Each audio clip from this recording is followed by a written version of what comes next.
Welcome to the Peace and Possibilities podcast, the best place to learn all about how successful, happy people found work doing what they love. Thanks for listening. All right, so welcome everyone to this week's podcast. I am talking to a gentleman named Kenny Novotny, and I first encountered Kenny on a television show that my husband and I were watching one night.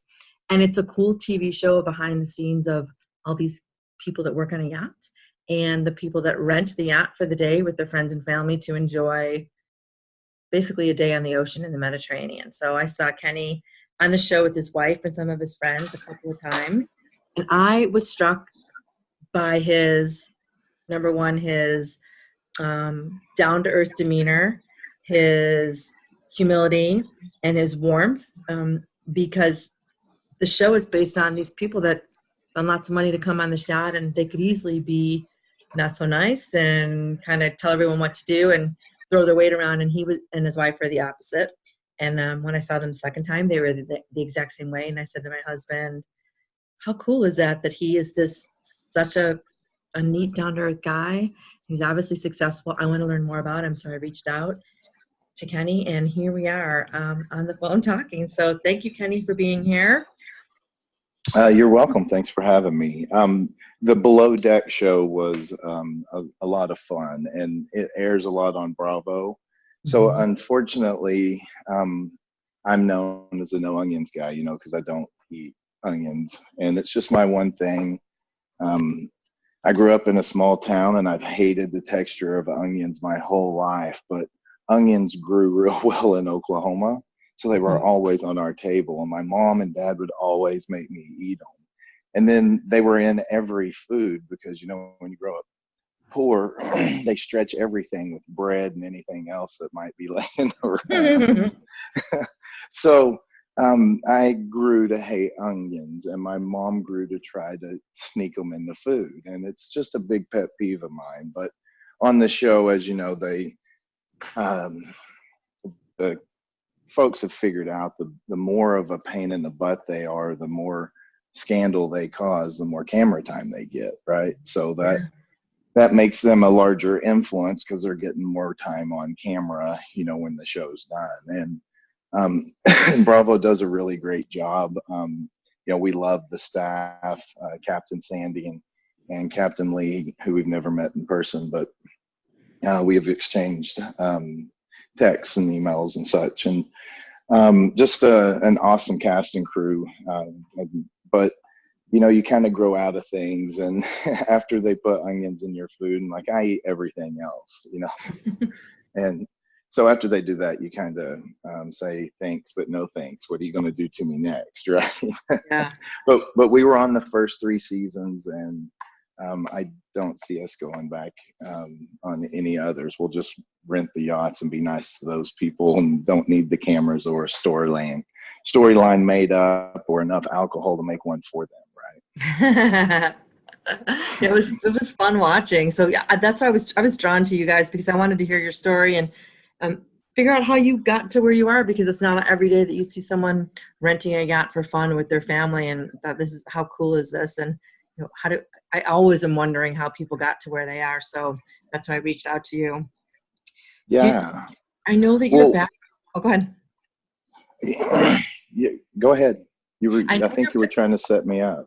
Yeah, I know your background is in IT. I know you went to school in Oklahoma, I think, and I wanted just to talk a little bit about your journey to being an entrepreneur and being so successful in your industry. And if you ever saw yourself there when you were 18 or 22 in school or whatever, as an entrepreneur or someone that was going to be so successful, or did you just see yourself graduating from college and getting a job and that would be it? Well, I'm a firm believer that in order for the past not to repeat itself, right, you have to change the variables. So we see this all the time in, whether it's divorced families, the children from that, the statistics are higher for them, having a split family as well. And And so growing up in a small town, we had 82 people in our town. And um, everyone knew everyone. And my mom was a computer nut and had a degree in computer science. And she was the first woman certified engineer in mainframe computers here in the state of Oklahoma. And she worked for IBM and Anderson and such, but the fast pace of that world and the long drives and missing her family and such didn't work for her. But during that period, we got really cool show and tell items, right? Because the memory sticks back then were the size of bricks, you know, Yeah. and the glow tubes were absolutely humongous. And so every Friday, I was like the king of second and third grade, right? So the little convenience store in our hometown was failing, and my mom decided to buy it when I was 12. So I grew up working in a convenience store, you know, frying chicken and bagging ice, stocking the cooler, mopping. And I worked those shifts every weekend. But my mom and dad loved water skiing and they loved being around the lake. So I got into water skiing and and it was the tournament skiing, you know, where you cut back and forth and they shorten the rope, make it harder to reach the buoys and such, and ski jumping and tricking. And I got to be very good at that. Matter of fact, I found out as I grew up, you know, I kind of was able to be good at whatever I focused my attention on. So kind of need to figure out what I'm going to focus my attention on, right? Mhm. So growing up, I got to do that. There were ski schools throughout the nation, and they would ask me to come because I was one of the best slalom skiers. They'd ask me to come teach ski school for the week, and they'd put me up in accommodations. But I had to work the ski schools, and everyone else's kids got to go to ski school. So Mhm. I drove the boat all day pulling them, and then after 4 p.m., then I got to get my sets in. Okay. They got to go goof off. I had to work, you know. Mhm. And so one weekend we were one of the kids, and I don't even remember his name, but we went up to Nashville for a ski tournament. We stayed at his house, and his house was like this big 2-story house, and it had a pool, not just a pool, which is cool by any means in the town I grew up in, but an in-ground pool. There's a Mhm. Jaguar in the driveway, you know, a Mercedes sitting there, and I walk in, I'm like, what do you do? And you know, the kids are out swimming in the pool and everything, and I just won't leave his dad alone.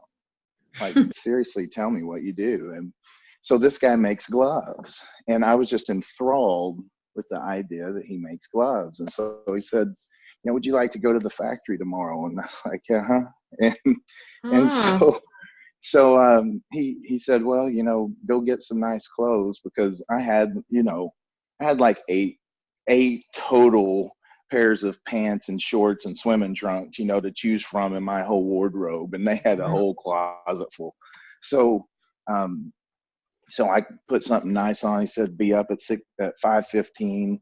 And so I set the alarm and got 5:15. I went in, and this guy made gloves, and he made like the working gloves, like you would buy at 7-Eleven, right? There's the $14.99 ones, and then there's the $3.99.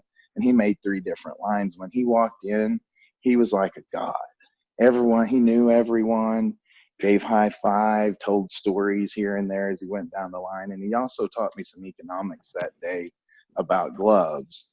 And and I was just enthralled.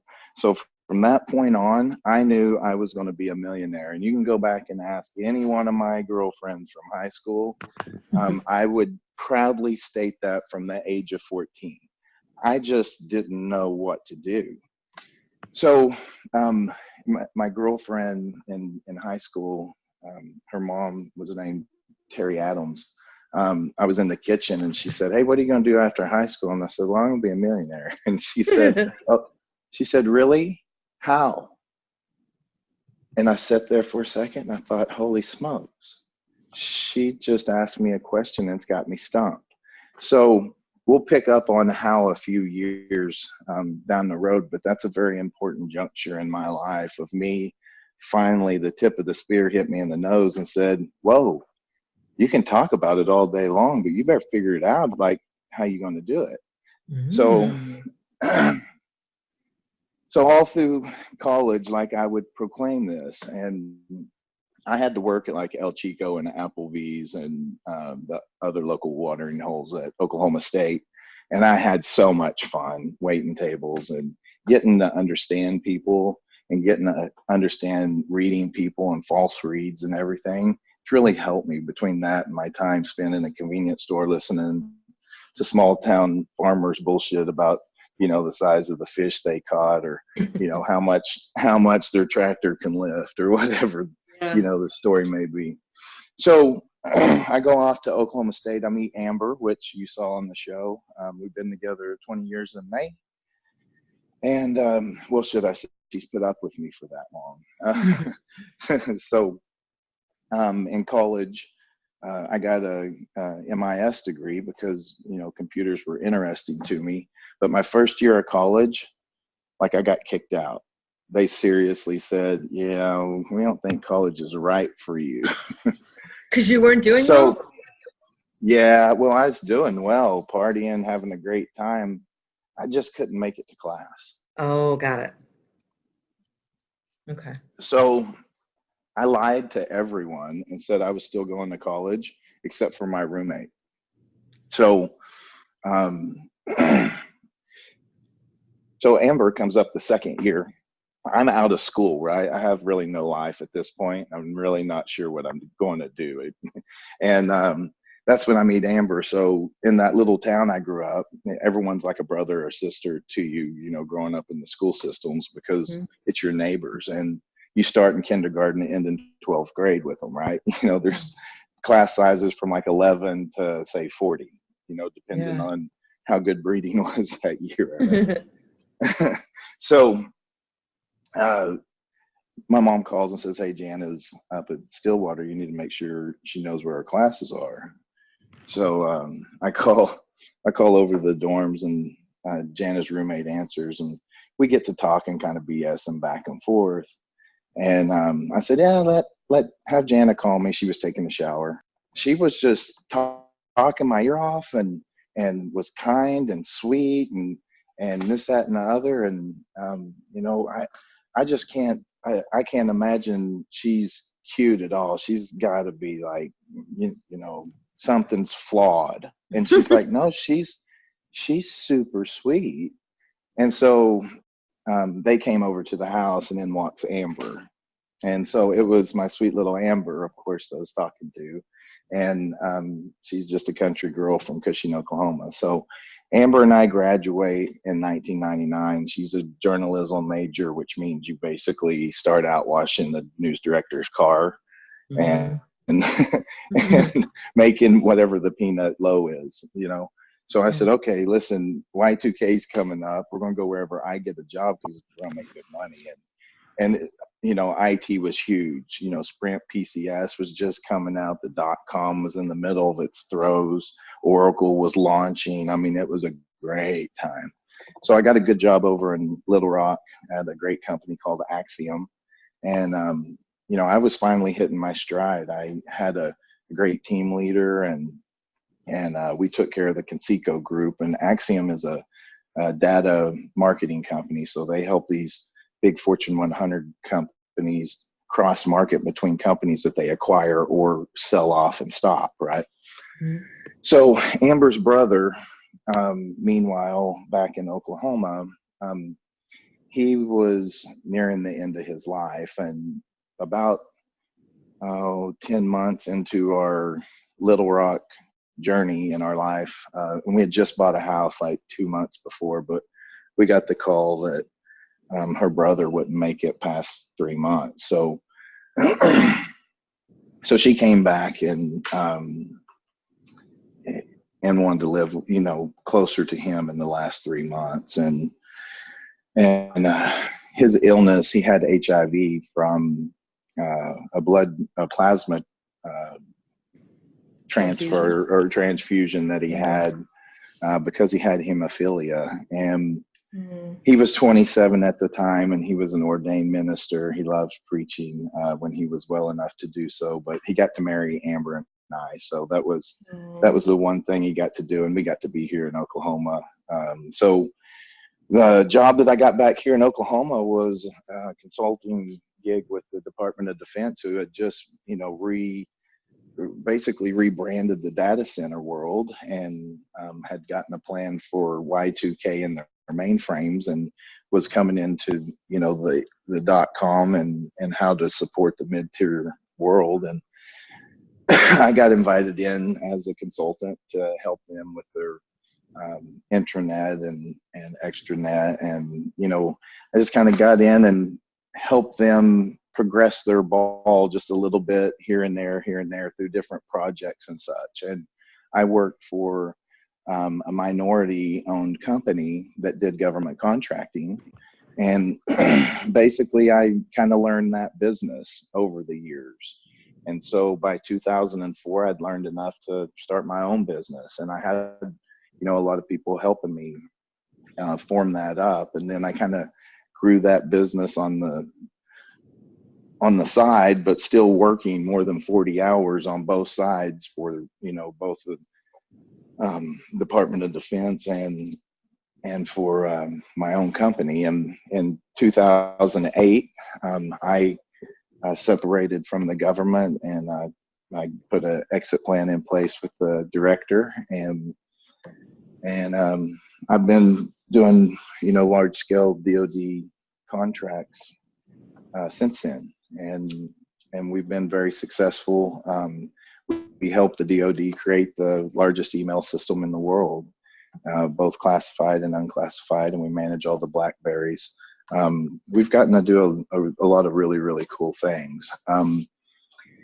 So myself being Native American, I qualified for that same minority vertical in the federal government contracting realm. And I signed up and followed their process. And, the SBA is very good at their job, and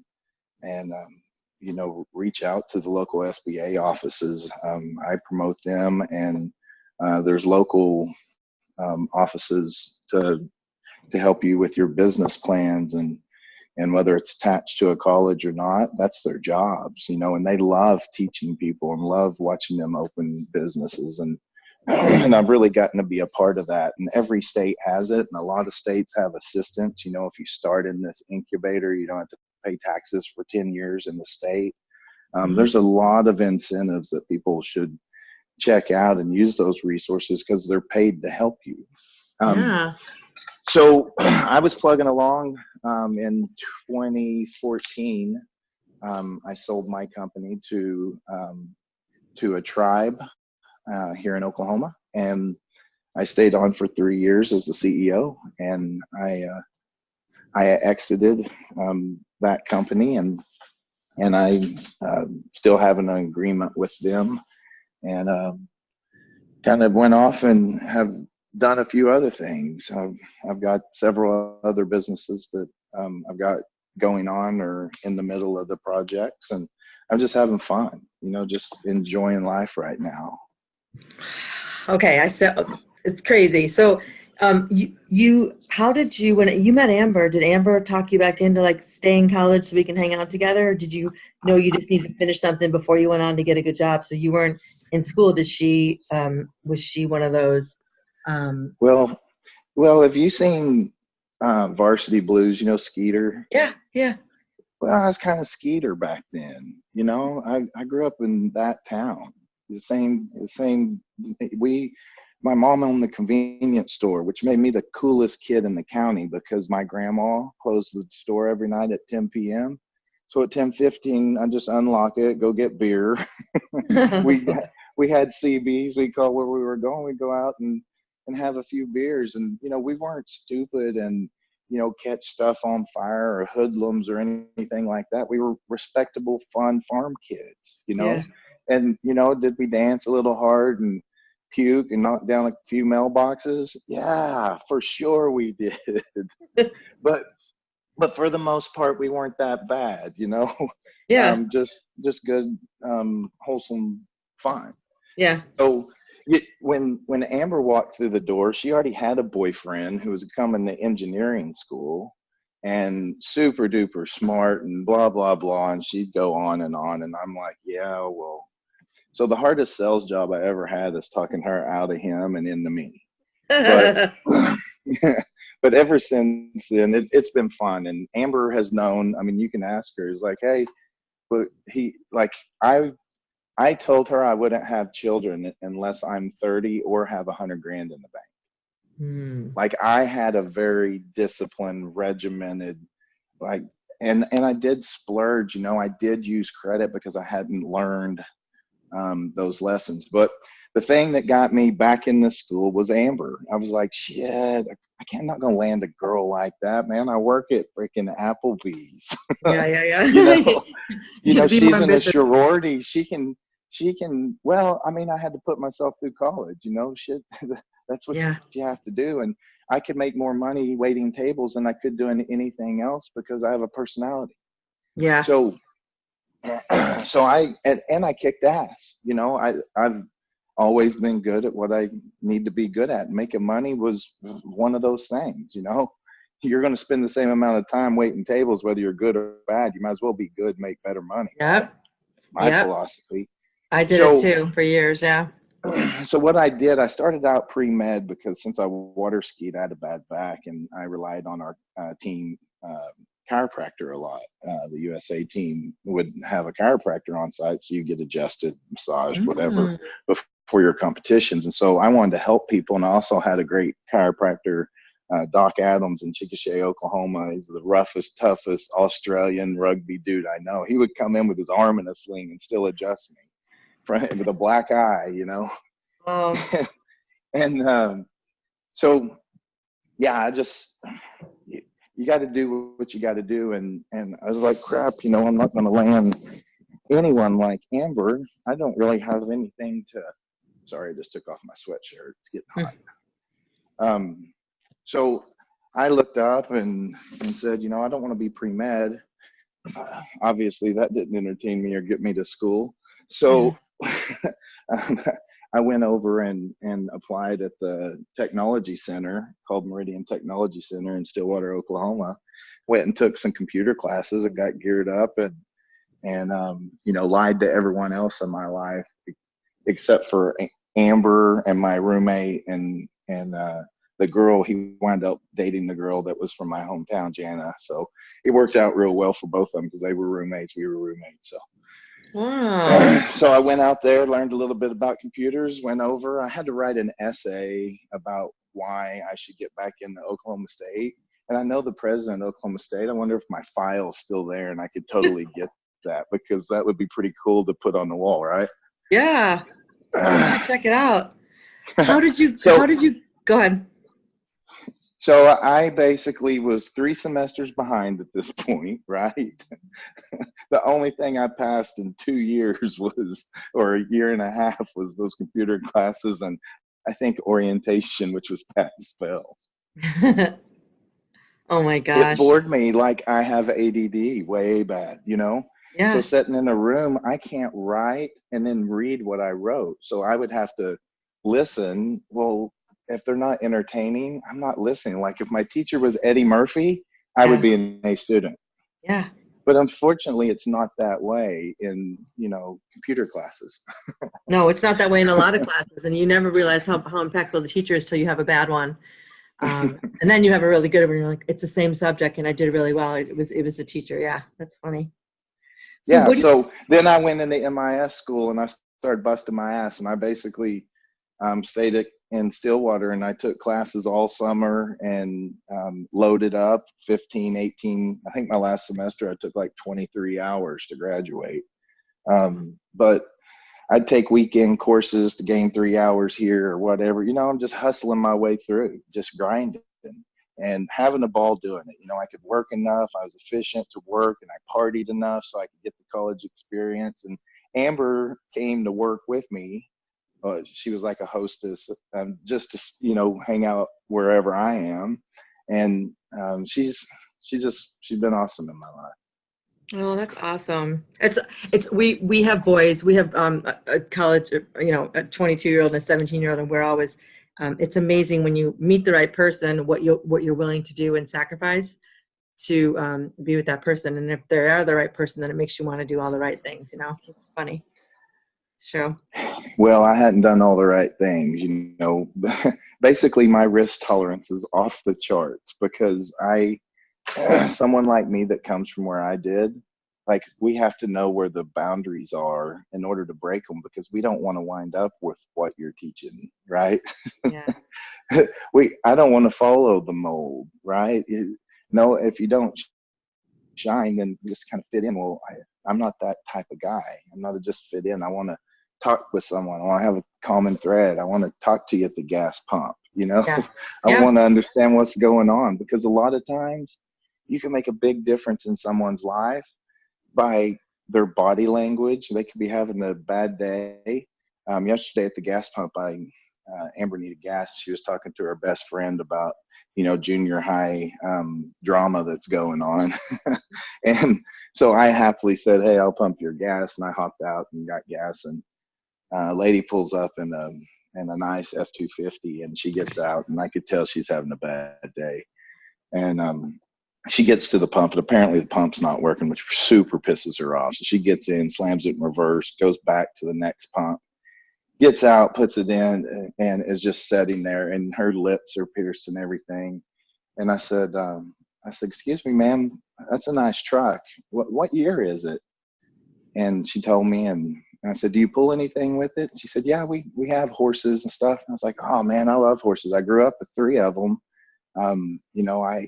I enjoy horses." And I said, "What kind are yours?" And so we kind of, I don't know if it made a difference in her day, but it passed my time of the slow gas pump, and hopefully made an impact in her life, right? That because sometimes that's all people need is a little bit of word of encouragement or whatever. And I met a friend today at Taco Casa for tacos, and then we went and got our toes done, and he's starting a contracting company and wanting to get in with the federal government, and I've been kind of helping him. And so I told him, if you'll pay to get my toes done and buy me Taco Casa, I'll help you. And so I get to do fun stuff like that now, and I get to work here out of my house, which we built a big, beautiful estate here in Oklahoma, and Amber comes in and out, and says hi, and I think she's in there working on Christmas cards right now, to be honest with you. Mm, fun. What do you think? So it's crazy that you didn't even have the company for that long, or weren't even really in that industry for so long when you started your own company. But besides the ambition to be super successful, and you said, I want to be a millionaire. Did you say, okay, I'm going to start my own company, and that's going to get me there? Or were you like, I need to do my own thing and get out of this because I'm smart enough to do it my way? Like, what was that? What was the trigger for you when you started your own company? Hi. Oh,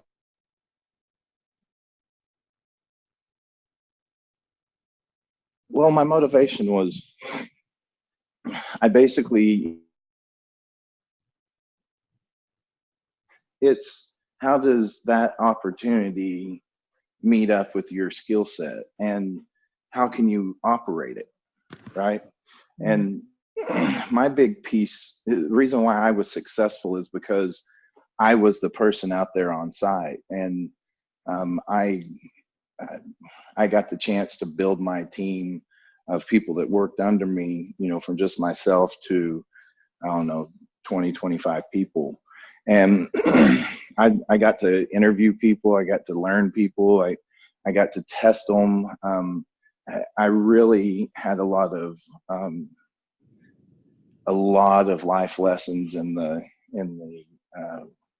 HR worlds, the staffing worlds, all came, through that on the job training, if you will. And then whenever I went and saw, I lifted weights at this local gym every day, and Amber and I used to be really, really fit and in shape, and it was something we enjoyed doing together. Um, but I worked out with a guy that was a buyer from Boeing, the big Mhm. airplane company, and he bought he bought different parts for different programs on the airplanes. And he got to telling me, how government contracting works and how the mechanisms of paying subs and paying the prime contractors and all those pieces. And so I just kind of started gaining little pieces here and there. And then, as I would travel, I would gain, more contacts and such. And then since I came from that world, I had credibility because I had done a lot of really large projects and I was successful, when I was the contractor inside running it, which means I knew the culture of that customer. I knew the teams of that customer, and I knew the mission. And one of the problems in government contracting is, or in the government space period, is being able to hire skilled workers into the federal government. So they use contractors a lot in order to meet those needs. And that was another aspect of our business. We did that as well. So it's like you saw a problem and you were trying to solve it in a way. You saw how it was with your government job before you started your own company.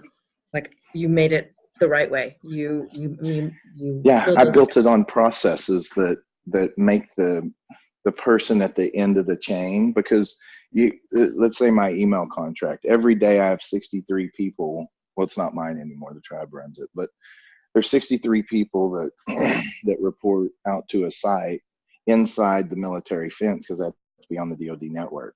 So the question is, how does a company bridge that gap with the employees, and how do they make them feel a part of something much bigger, not just the stepchild, that the government gets to do this stuff, but you guys don't get to do it, all that type of red tape, if you will. Well, that's all set by the culture of the company. Yep. And so what I'd do is I would provide what we called, the name of my company was CSI, Consulting Services Incorporated. And what we would do is provide swag for all of our employees, lanyards and mouse pads and Bluetooth speakers and jackets and shirts and pullovers, and also sponsored the local Tinker Air Force Base here and in several other locations. We sponsor the local golf tournament that AFCEA puts on, and that's a scholarship fund. And we do all that and let our employees go out and have a fun time. And we also try to connect with all of our employees every 3 months, whether it's just go out to Buffalo Wild Wings and say hi to anyone that can make it out, or, go on site and say hi to the customers.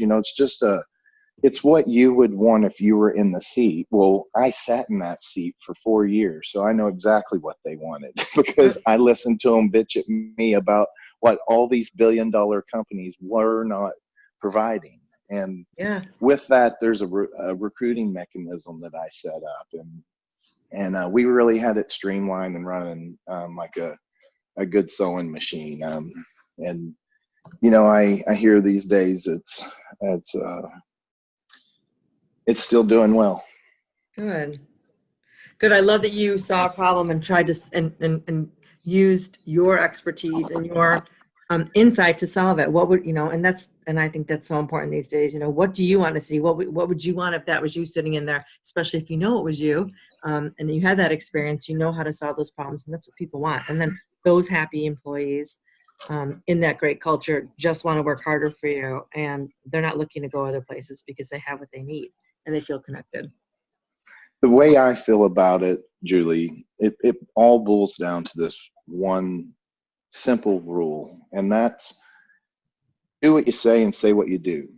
If you walk in and you tell me you're, $125 an hour and it's going to take 10 hours to do a job, charge me that. Mm-hmm. And that's exactly how I did business. And if for any reason that it wasn't going to be that, I told the customer that same time I found out. The next call is straight to them, because bad news does not get better over time, period. Yeah. Does transparency. Not. And here's somewhere, I had 450 employees across, I think, 17 states. So, we were mature. We were $84 million company, plugging. And one of the things that I believe people kind of get in a mature, in mature companies is they can get stagnant, right? You can get away from those little things because you kind of adapted. You used to provide insurance for everyone, and then you kind of capped it at this dollar amount, and then you did away with spouses and whatever. Mm-hmm. And that's kind of a curve of that's a natural curve of any company, but it's still a painful curve to get over and get through, right? Mm-hmm. For sure. All right, I have one final question for you. I love all this, all these. You have a lot of great wisdom. I've failed a lot. Well, there you go. That's you have to be willing to fail, right? Is that something you would tell people that were trying to figure out what they want to do with their lives? So you have to be willing to fail. You have to take risks. What's your biggest advice for someone that's trying to figure out how to, be a millionaire, figure out how to do something they love doing and have the freedom? Yeah, people always say the first million's the hardest to make, and I totally disagree. I think keeping anything after you get done paying everyone else and then Uncle Sam, and then once you get over $5 million, you got to pay him on accrual basis, which means you're paying on invoices you haven't collected on, right? He's already saying, give me the money. And Jeez. so by time, it took me from 2004 to 2010. I was a $24 million company before I finally pulled my butt out of needing a line of credit. And it's hard, and you have to have a banking. But the one thing that I tell people is understand leverage, right? Leverage is the one thing that the bank can't say no to. If you put a good deal in front of the bank, they're going to say yes because they want to. They're lending money at a very low rate or borrowing money at a low rate and renting it to you at a very high rate. And so, get with a bank. I don't care if it's a large bank that's got a great loan department. Get with a loan officer, but don't walk in and say, I got this app idea. Well, so does everyone else. Mm-hmm. Okay, that's the easy part. Let's talk execution. And really, when I mentor people, I get them down the path of start your first transaction. What's it look like? Whatever your widget or service is, start it. Okay, I'm a music DJ and I got to buy all this equipment for $3,000, but I'm going to charge $1,000 a night. It's only take me 3 nights. Okay, well, what's night one look like? Like, well, I got to go set it all up. I'm like, okay, well, that's going to cost you money, right? So even though you're making $1,000, now you're introducing cost. Yeah. Someone's helping you, and so let's add that to it. So start with what the value of it is, and then start adding all of the cost. Because when you walk into a bank, the first thing they want is a business plan, which is I don't even know if people read it. They're listening to you. But the second thing that they need is, why is this a good idea for them?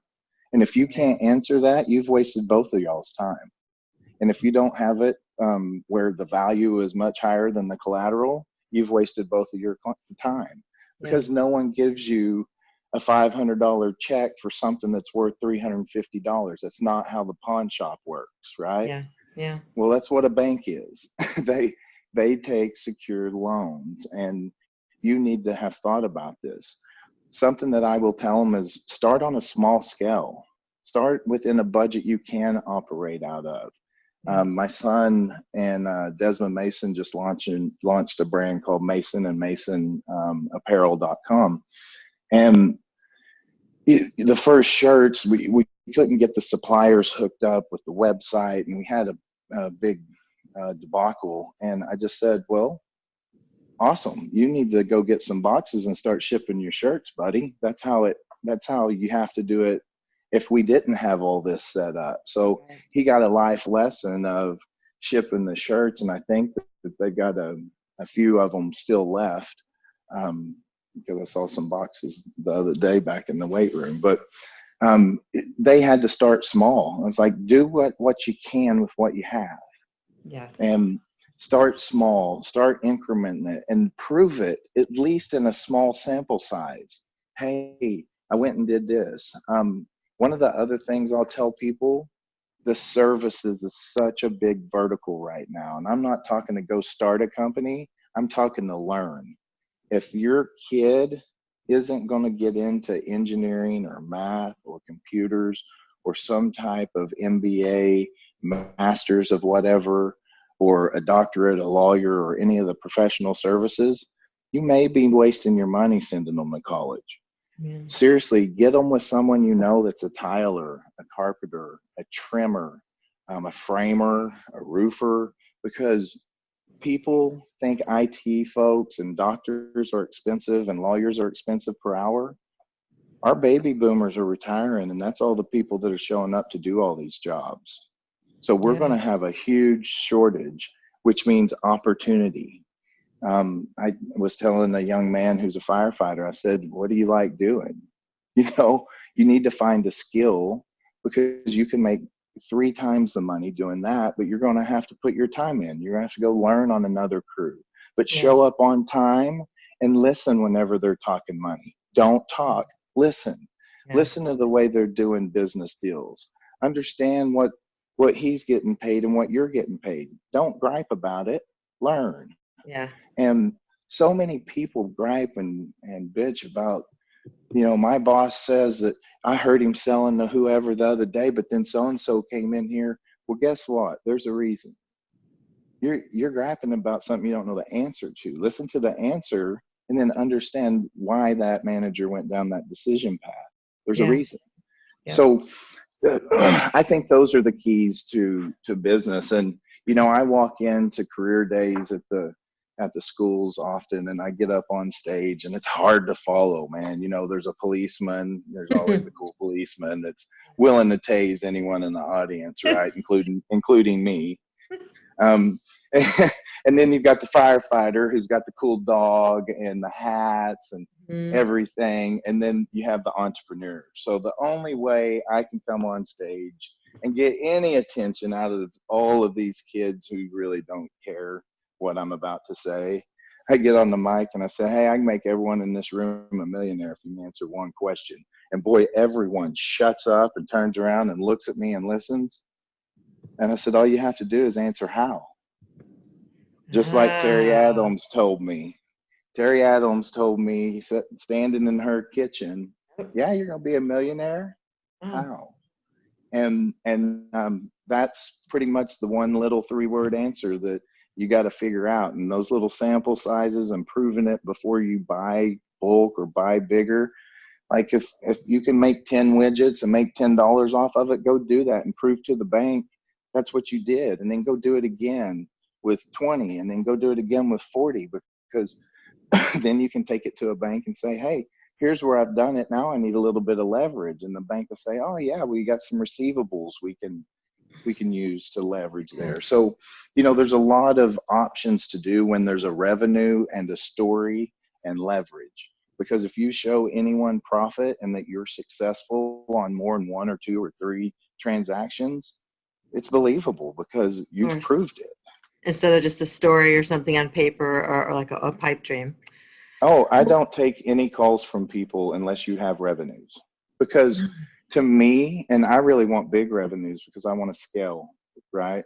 Um, because to me, it takes the same amount of my time in small companies as it does the large companies. Actually, it takes me longer because I have to mentor the folks in the small company. And instead of me getting, it being a win-win where I'm getting data back that I'm learning from, it's an information flow down, and it almost becomes like it's me telling them what to do, and it shouldn't be Yeah. that way. Yeah. Thank you. I wrote down a lot of what you said because I can't wait to share. Well, people are going to hear it from you, but I'm also going to put some of it in the notes because I love that you started with that question and ended with the same one. Like, okay, you have a great idea, or you think you're going to have XYZ, be a millionaire. I love that someone was willing to ask you that day instead of just kind of dismissing you, just how, and looking at you and you're saying, wait a second, I have to answer that question. So you were wise at an early age, more than I think a lot of teenage kids. and you just had that ambition, and were willing to go do the hard work. So thank you so much for sharing. It was really fun to talk to you. Awesome. Well, thank you for having me on, and I look forward to maybe helping you out again. Thanks for listening. If you love this content, please rate us 5 stars on Apple Podcasts or whichever platform you found us on. You can get all my social media links in the description below. Help us keep the momentum going so that every person can live their lives happily